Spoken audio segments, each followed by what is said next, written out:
You are about to learn one of the biggest secrets in the history of the world. It's a secret that has huge effects for everyone who lives on this planet. Most people can feel deep down that something isn't quite right with the world economy, but few know what it is. Gone are the days where a family can survive on just one paycheck. Every day it seems things are more and more out of control, yet only 1 in a million understand why. You are about to discover the system that is ultimately responsible for most of the inequality in our world today. The powers that be do not want you to know about this, as this system is what has kept them at the top of the financial food chain for the last 100 years. Learning this will change your life because it'll change the choices that you make. If enough people learn it, it'll change the world because it'll change the system. For this is the biggest hidden secret of money. Never in human history have so many been plundered by so few, and it's all accomplished through this, the biggest scam in the history of mankind.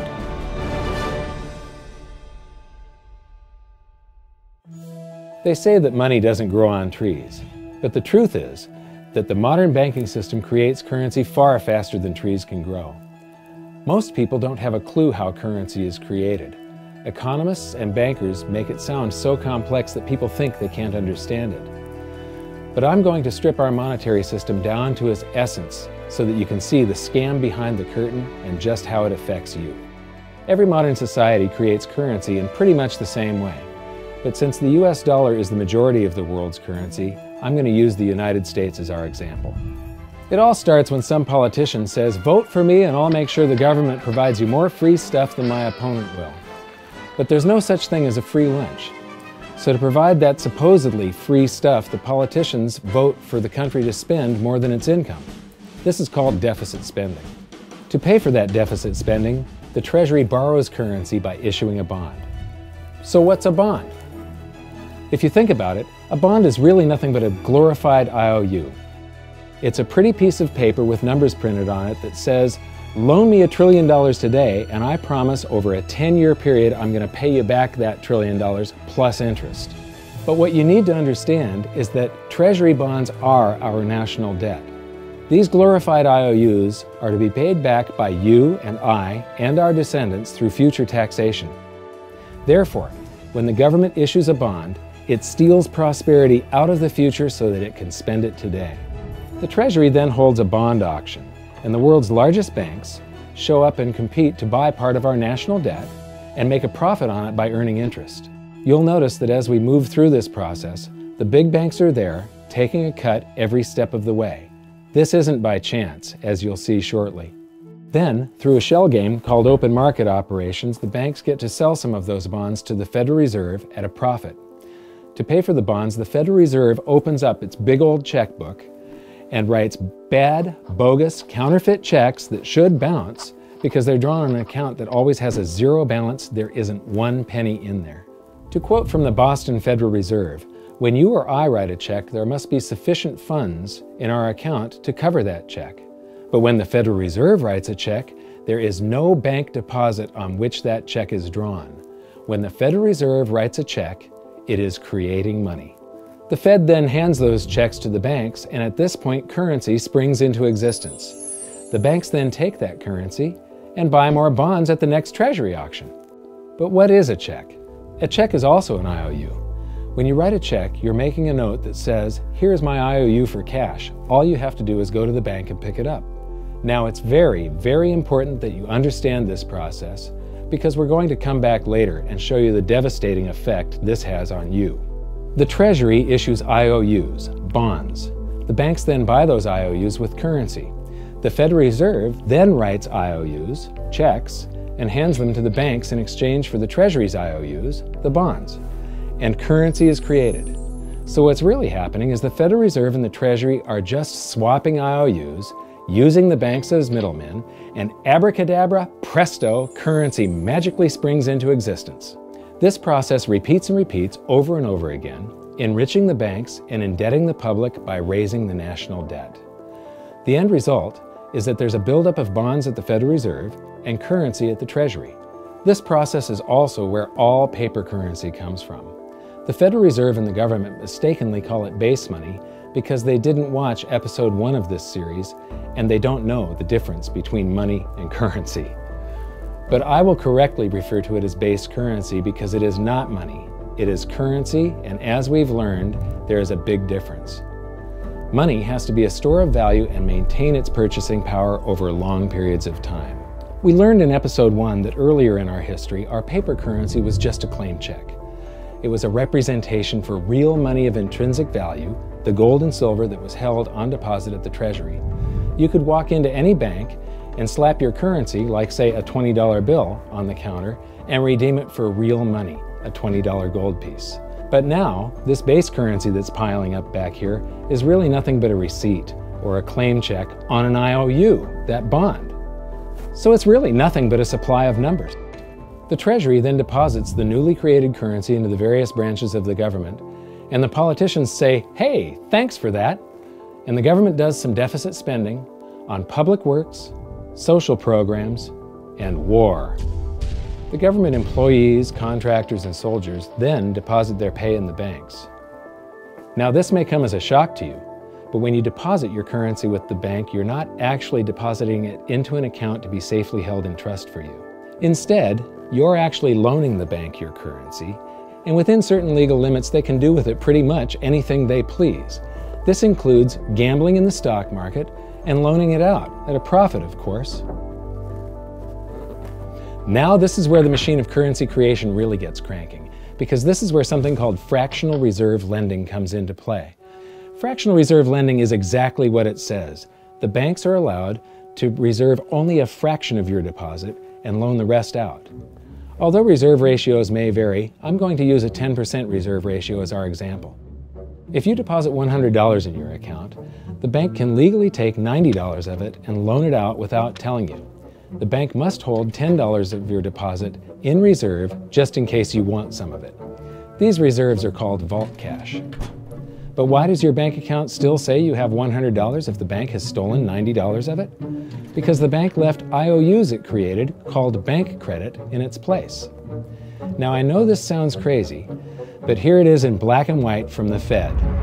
Commercial banks create checkbook money when they grant a loan simply by adding new deposit dollars in accounts on their books in exchange for a borrower's IOU. These are nothing but numbers that the banks type into their computers. And even though these bank credit IOU numbers are very different from base currency numbers, because they only exist in computers, they are still currency. So now there is $190 in existence. Now the reason people take out loans from the banks is to buy something. They're going to buy a house or a car or something like that. So the borrower takes the $90 that the bank loaned to him from your account, and he pays the seller of the item. But then the seller deposits that currency into his account, and his bank loans out 90% of that and leaves bank credit numbers in its place. So now there's $271 in existence. This process repeats and repeats until under a 10% reserve ratio, an initial deposit of just $100 can create up to $1,000 of bank credit, all backed by $100 of vault cash, just 10%. But as I said, reserve ratios vary wildly. On some deposits, it's 10%, on others, it's 3%, and on some forms of deposits, reserve requirements are 0. The result is that the expansion of the currency supply by the banks is far greater than even this example would lead you to believe.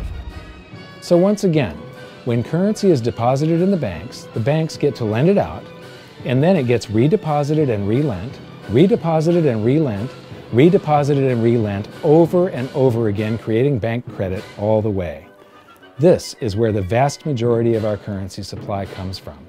In fact, 92 to 96% of all currency in existence is created not by the government, but here in the banking system. Now, massive amounts of currency spewing into society may at first sound like a fun idea. That is, until you remember one of the most important hidden secrets of money from episode 1, that the prices of everyday goods and services act as a sponge on an expanding currency supply. The more currency we have, the more prices rise. This is where inflation comes from. The true definition of inflation is an expansion of the currency supply. Rising prices are merely the symptom. So our entire currency supply is nothing but a couple of bucks whipped up in this hocus-pocus scam where the Treasury and the Federal Reserve swap glorified IOUs, and a bunch of numbers that the banks just type into their computers. That's it. That's our entire currency supply. It's nothing but a supply of numbers. Some of them printed, most of them typed, and there is nothing else. But if you thought that was crazy, get ready to enter the twilight zone of modern economics. We work for some of that currency supply. True wealth is your time, but we trade away moments of our lives, hour by hour, day by day, and year by year, for numbers that somebody printed on pieces of paper or just typed into a computer. Now those numbers represent our blood, sweat, tears, labor, ideas, and talent. We are what gives the currency its value. But here comes the really cruel joke. We work hard so that we can save some of that currency, so that we can pay the tax collector. In the United States, it's known as the IRS. They then turn it over to the Treasury so that the Treasury can pay the principal plus interest on that bond that the Federal Reserve bought with a check drawn on an account that has nothing in it. Now let's do a recap on this section, because this is where the system begins to rob you and I on a massive scale. Much of our taxes are not used for schools, roads, and public services, but to pay interest on bonds that the Federal Reserve bought with a check drawn on an account that has nothing in it. The Federal Reserve is committing fraud. But here's one of the biggest secrets of them all. Before the establishment of the Federal Reserve, there was no need for personal income tax. The Federal Reserve was created in 1913, and that very same year, the Constitution was amended to allow income tax. Do you really think this was just a coincidence? Ask yourself how much income tax you've paid over your lifetime. Much of it has been silently siphoned away into the hands of those who own the system. Yes, this system has owners. Who they are is an even bigger secret that we'll get to shortly. But first, we need to understand the mumbo-jumbo of the so-called debt ceiling. It's all based on a huge paradox. There was interest due on that bond, and there was interest due on every one of those loans that the banks made. That means that there is interest due on every dollar in existence. Let me ask you something. If you borrow the very first dollar into existence, and that's the only dollar that exists on the planet, but you promise to pay it back plus another dollar's worth of interest, where do you get the second dollar to pay the interest? The answer is that you have to borrow that one into existence and promise to pay it back with interest as well. So now there are $2 in existence, but you owe $4, and so on and so on. The result is there's never enough currency to pay the debt. There is always more debt in the system than there is currency in existence to pay the debt.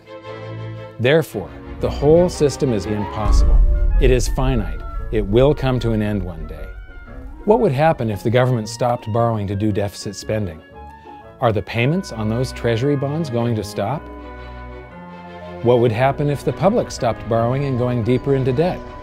Are your house and car payments going to stop? No. There is a payment due every month on the principal plus the interest on every dollar in existence, and those payments do not stop. If we stop borrowing, then no new currency is created to replace the currency that we used to make those payments. Whether you're making a payment on a loan or paying tax to make a payment on a bond, the portion of the payment that goes to pay off the principal extinguishes that portion of the debt. But the debt also extinguishes the currency. Currency and debt are like matter and antimatter. When they meet, they annihilate each other. If we just pay off the principal only on all the loans and bonds that exist, the entire currency supply just vanishes. So if we don't go deeper into debt every year, look what happens. The whole thing goes into a deflationary collapse under the weight of those payments. Politicians and pundits alike talk about balancing the budget, paying down the debt, and living within our means. They don't understand that that is deflationary. It is impossible to do under our current monetary system without collapsing the whole economy. This is why any talk of a debt ceiling is not only ridiculous, It's delusional. The system is designed to require ever-increasing levels of debt just to continue. And that's why politicians will always kick the can down the road and raise this so-called debt ceiling over and over again until the whole system finally collapses under its own weight. In other words, they don't want it to collapse on their watch. The Founding Fathers of the United States knew the dangers of central banking and fought to free themselves from this very thing. The Revolutionary War started out as a tax revolt, but now we must pay tax just to have a monetary system. Having just suffered through the hyperinflation of the continental dollar, which was printed into oblivion to finance the Revolutionary War, they understood the dangers of fiat currency and debt-based monetary systems. So to protect future generations from institutional theft and out-of-control government, they wrote into the Constitution that only gold and silver can be money for the simple fact that you can't print them. Our current system is not only unconstitutional, but it robs us of the liberty and prosperity our forefathers fought and died for. We are all feeling the effects of ignoring the Constitution right now. By forcing more currency into circulation, our purchasing power is diluted. Inflation is a slow and insidious stealth tax that is simply the result of this debt-based monetary system. This system empowers and benefits those who create the currency and receive it first, as they get to spend it into circulation before it has an effect on the economy. They're stealing purchasing power from you and transferring it to the banks and the government every hour of every day because of this false monetary system. And it's not like the people at the top don't know this. To quote the Federal Reserve, the decrease in purchasing power incurred by the holders of money due to inflation imparts gains to the issuers of money. This is a fraud. It is a pyramid scheme, it is a Ponzi scheme, it's a scam, and it's a lie. Our entire monetary system is nothing but a form of legalized theft. But here's the biggest con job of them all. The Federal Reserve is not federal, it has stockholders. There is no federal agency that has stockholders. What's a stockholder? A share of stock represents a percentage of ownership in a corporation. So the stockholders are the owners of that corporation. Therefore, the Federal Reserve is a private corporation with owners. And you can see it for yourself if you go to the Federal Reserve's website, and it will say, the stockholders receive an annual dividend of 6%. Now we know that the stock in the Federal Reserve was originally issued to the largest banks in the United States. But because of mergers and acquisitions through the years, you can't actually trace who owns the stock in the Federal Reserve. That's a very closely guarded secret. My guess would be that the owners are those primary dealers, the banks that get to make a profit by selling part of our national debt, those bonds, to the Federal Reserve, who buys them with a check from nothing. Then we pay tax to pay the principal and the interest on those bonds so that the Federal Reserve can pay the banks a 6% dividend. Don't be alarmed if you don't quite comprehend the deception of this system at first glance. Very few people do. It is purposely complex. The economist John Maynard Keynes once wrote, "By this means, government may secretly and unobserved confiscate the wealth of the people, and not one man in a million will detect the theft." I believe that presented correctly, anyone can understand this system, regardless of how complex it is. So let's do a recap and break it down even more. The way the system works is that, step 1, the government creates glorified IOUs. These bonds increase our national debt and put the public on the hook to pay it back. Step 2, IOUs are swapped to create currency. The Treasury sells the bonds to the banks. The banks then turn around and sell our national debt at a profit to the Federal Reserve, which they probably own.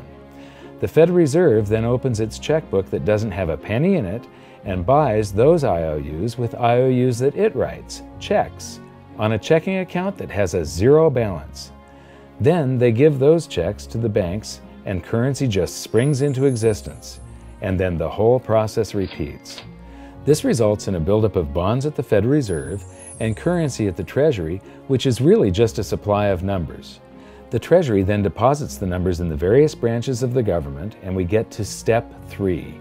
The government spends the numbers on promises, public works, social programs, and war. Then the government employees, contractors, and soldiers deposit their pay into the banks. And we get to step 4, where the banks multiply the numbers by magically inventing more IOUs through fractional reserve lending, where they steal a portion of everyone's deposit and lend it out. That currency gets redeposited, and then a portion is stolen again. And the process repeats over and over, magnifying the currency supply exponentially. Then we work for some of those numbers, which brings us to step 5, where our numbers are taxed. We pay tax to the IRS, who then turns our numbers over to the Treasury, so the Treasury can pay the principal plus the interest on bonds that were purchased by the Federal Reserve with a check from nothing. Then we get to step 6, the debt ceiling delusion. The system is designed to require ever-increasing levels of debt and will eventually collapse under its own weight because politicians always kick the can down the road. They don't want it to collapse on their watch. And finally, step 7, the secret owners take their cut. The world's largest banks own the Federal Reserve. Those banks make a profit selling our national debt to the Fed. They make a profit when the Fed pays them interest on the reserves held at the Fed, and the Fed pays them a 6% dividend on their ownership of the Fed. This system is fundamentally evil. It funnels wealth from the working population to the government and the banking sector. It is the cause of the artificial booms and busts of modern economies, and it causes great disparity of wealth between the rich and the working class. And it is only possible because we no longer use real money, we use currency. But worst of all, it is a form of enslavement. Bond is the root word of bondage. Whenever a government issues a bond, it is a promise to make us pay tax in the future. Nobody asked you if you wanted to pay tax today for the prosperity we all enjoyed in the last century. Nobody is asking our children if they want to work hard in the future to pay for the prosperity we're enjoying now. George Washington once wrote to James Madison, "No generation has the right to contract debts greater than can be paid off during the course of its own existence."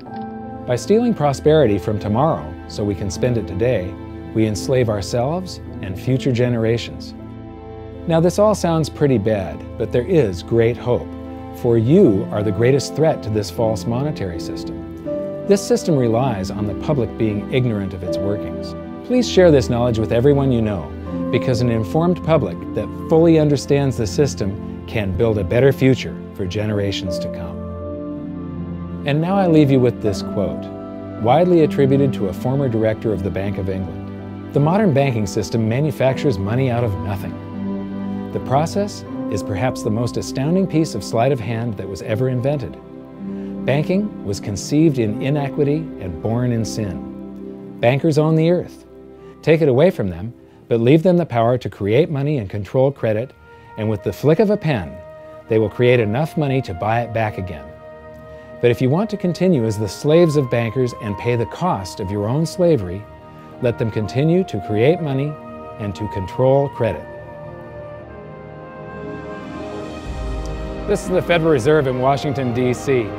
It's located on Constitution Street, and that is just as much of a joke as the New York Fed being located on Liberty Street. Both of them are unconstitutional, both of them limit our liberty, and they transfer wealth away from us every second of every day to the Federal Reserve, to the government, and to the banking sector. You are now among the 1 in a million who can detect the theft of your prosperity. So the big question is, what can you do about it? 1. Watch this video until you can describe and teach it to others. Those who understand this system can make preparations for its unavoidable collapse and protect themselves. History shows that those who don't will probably be wiped out. 2. Share this video with everyone, especially those you care about. All it takes is a mouse click or two to get this message in front of millions. Post this video on Facebook, tweet it, email it to loved ones. Please share it wherever you can. 3. Join the conversation. The current world monetary system is based on a 300-year-old design meant to enrich a few at the expense of the many. There must be a better way. At hiddensecretsofmoney.com, we've created an open-source platform for the design and development of a new world monetary system. We're calling on every economist, every student, every college, every bright mind, and anyone who cares to join the discussion. In educating ourselves and each other, we can prevent the further loss of our freedoms and maybe, just maybe, win some of them back.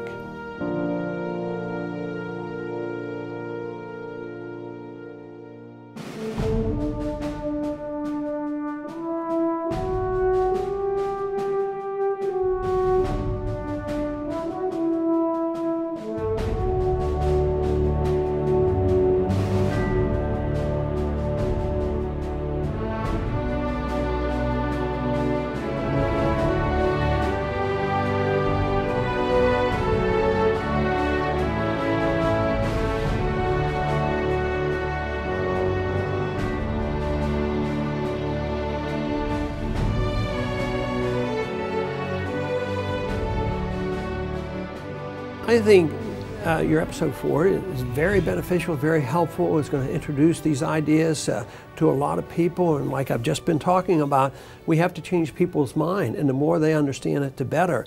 And I think we're at this point now where more people in the last several years, 4 or 5 years, have thought about the Fed than they ever have in the previous 95 years. So I think an explanation and diagrams to show it is very helpful, because quite frankly, they're not going to get it in their grade school. They're not going to get it in their high schools. They're not going to get it in college unless they're in a very rare circumstance to understand how this works. You know, for years before I got involved in really studying gold and some of the things I write and talk about today, I was a monetary economist for decades. You know, in your video, you talk about the primary dealers. I was chief counsel and chief credit officer of one of the largest primary dealers for 10 years. So I had an inside seat on the Treasury market and have the privilege of working with several former vice chairmen of the Board of Governors, Manley Johnson and David Mullins, going back to the 80s and the 90s. So I'm very immersed in what you were talking about. And I thought it was extremely accurate, extremely clear. I didn't think you were stretching on any points. It was really like something out of a PhD course, except that it was very easy to understand. I think it's accessible. I think we're seeing a little bit of a revolution in communications in the following sense. You know, as you point out, the Fed was created in 1913. Well, in 1913, there was no web, there was no YouTube, no Twitter. There was really no one to kind of stand up and oppose the Fed or call them out, if you will, or really get into a discussion that everyday Americans could follow. That's not true now with social media and everything else. You can reach out to millions and tens of millions of people and tell them what's going on. I think you've done that. You've done it successfully. I applaud it. I think this is a great video. I look forward to seeing it again. I know millions of people will enjoy it. Well, as we know, the Federal Reserve believes it can create money out of thin air, not realize money is supposed to represent real products and services. And what people don't realize is when the Fed does that, in effect, as Keynes pointed out, it's a form of taxation. It's a form of confiscation. And because people don't see it, the politicos get away with it, but it also undermines social trust. It just is corrosive throughout society. We're going to have a lot of turmoil in the coming years, but it's going to be the kind of turmoil that leads to positive things. So don't despair. Get out there and fight, because the tide is going to turn. This is going to be the status last stand. Thank you. This episode of Mike Maloney's Hidden Secrets of Money was brought to you by GoldSilver.com and the new Silver Pegasus Round. To learn how to protect your family and turn the coming economic storms into opportunity, visit GoldSilver.com.